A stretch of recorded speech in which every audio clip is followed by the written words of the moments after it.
Well, guys, oh goodness gracious, what a day I've had. You ever had one of those days where you go out on the water and no matter what you do, you just can't make it happen, or nothing goes as planned, right? So let me explain what today is. Now, I've been out filming for about an hour and a half. I had about an hour and a half to try and make a video for you guys. So I went out to a spot, started throwing around the top water because they were busting good this morning. And your boy done casted into a bush and blew up his reel. Like, I tried for 10 minutes to pick the backlash out. It ain't coming out. So I was like, well, that's going in the truck. I was throwing around the Googan spook called the Hound in chrome color, because I was like, that's what we're gonna do, right? So I blew up that reel. I was like, okay, my other rod that I had with me is my 7.5 medium heavy, the Bass Pro Johnny Morris Platinum Series. You've seen Lojo bought it in one of Norm's videos, but supposedly, anyways, it's like the most expensive reel at Bass Pro. I did not pay full price, guys. Full disclaimer, I bought it when I worked for Bass Pro, so I got it half off. That's neither here nor there.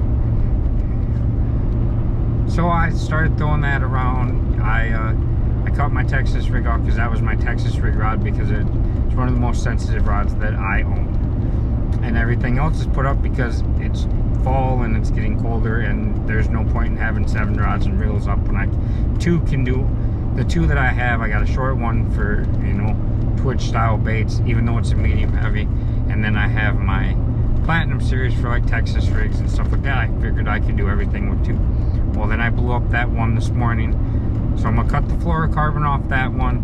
I'm gonna throw mono. So I have a 20-pound mono. I'm just gonna put that on there. That's gonna be my top water twitchy type rod, because, you know, of the stretch in the mono, and that'll get me by it till the rest of the year. I was hoping not to spool anything. That's why I'm putting mono on it, because mono is so cheap. Now we move on to the expensive Johnny Morris Platinum rod. It's the most expensive combo I have because I have a Shimano DC tied on it, right? So I put the 6 cents, and yes, I'm driving. I put the 6 cents Divine swim jig that I showed you guys like 3 videos ago, that I bought, a trader video. I tied that on, was giving it a whirl, got a bite on it, but not a whole lot of action. It literally was going to be a good top water day. So then I debated putting a Texas rig back on, the one rod, or chuck around another top water.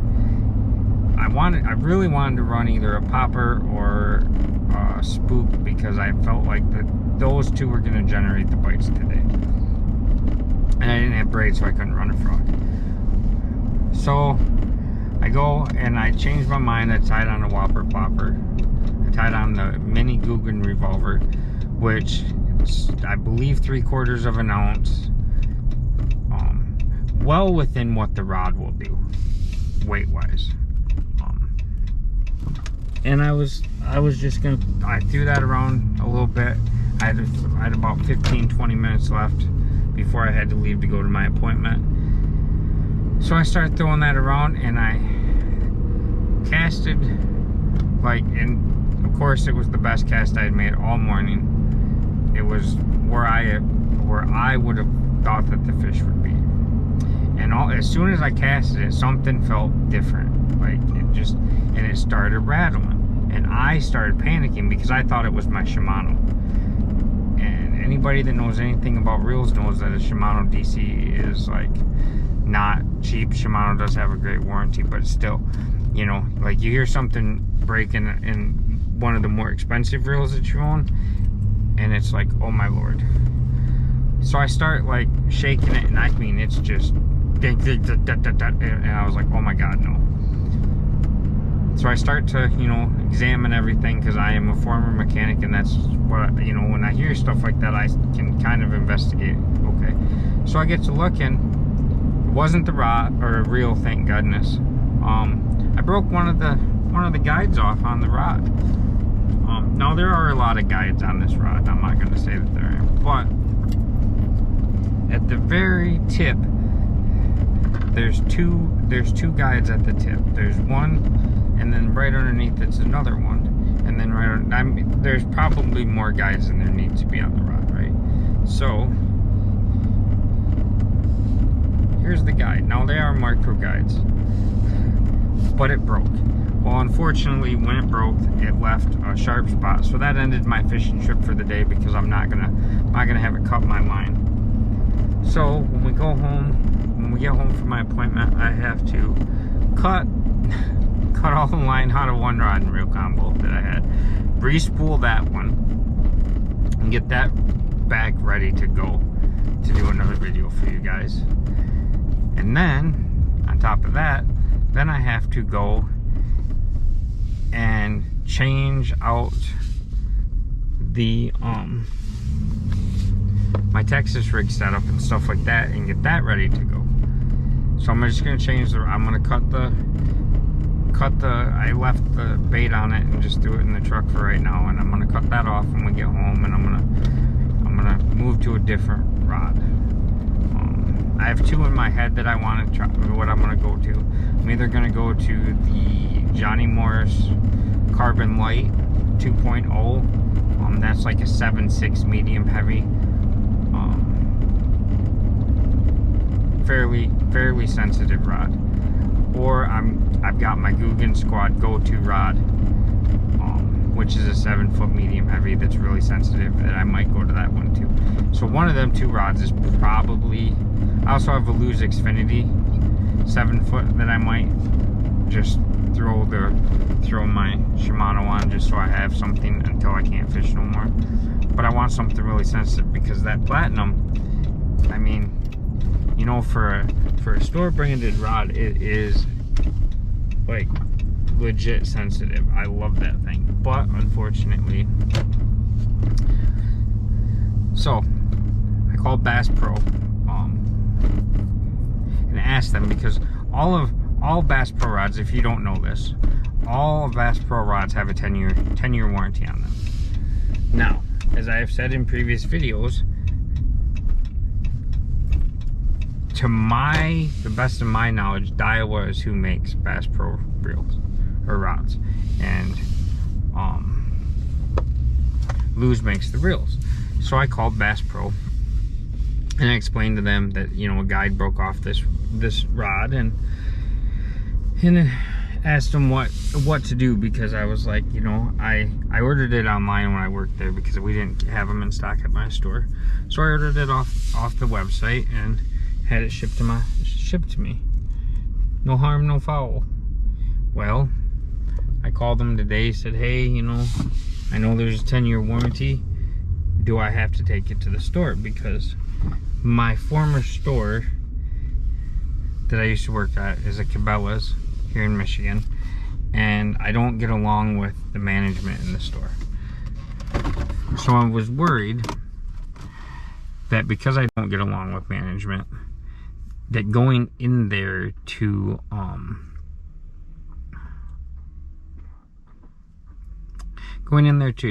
get the rod warranted was going to be a pain in the butt. So I called them. I was hoping, my hope was that they would send me a new rod, and then I would just, you know, send them back the old one. That's not what happened. Apparently, I have to call Lew's and have it warranted through them. So, with that being said, because it's been over 60 days, well over 60 days, it's been like 7 months. So, with that being said, we're going to find out today how Lew's customer service is. So, I will keep you guys updated on how Lew's customer service is. The good news, I guess not the good news,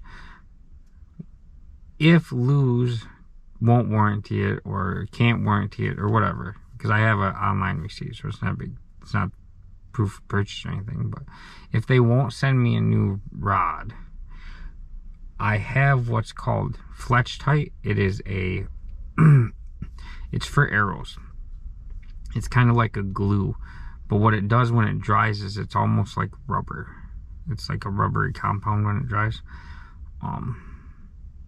And what I do is I put that on the fletchings of my arrows, and it keeps them from ripping off. It works really well for that. But if Lew's won't make it right, and by all rights, you know, it's not, if they don't, I'm not going to be mad at Lew's. I love their stuff, and it's not, I guess it wouldn't really be their responsibility, I guess, because it's not, technically speaking, a Lew's product.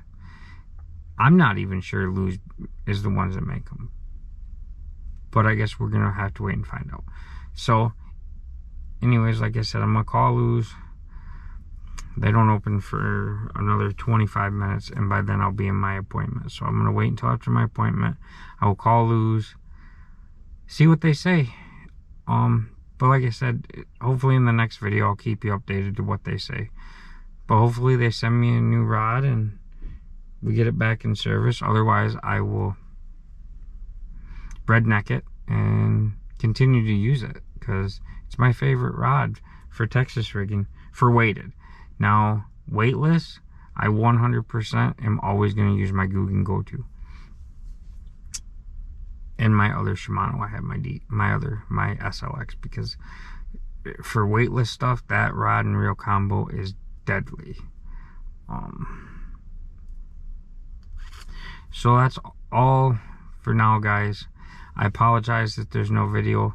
I do have a lot of footage, but like I said, there's no fish catches and two combos going down, and I couldn't bring myself to put that on the interwebs. So with that being said, I appreciate everybody watching. I'm sorry that this video is me just crying in my soup, as the saying goes, about all the crap that went wrong today. But thanks for watching. I appreciate you guys. And I will catch you on the next one. And don't forget, if you like what we're doing here on the Fishing with T-Money channel, give us a like, subscribe, leave a comment of things you want us to do, places you want me to fish. I will fish about anywhere within an hour of my house, which, as I said before, I'm an hour north of Grand Rapids, if you know where that's at. Give me ideas of places to fish, guys.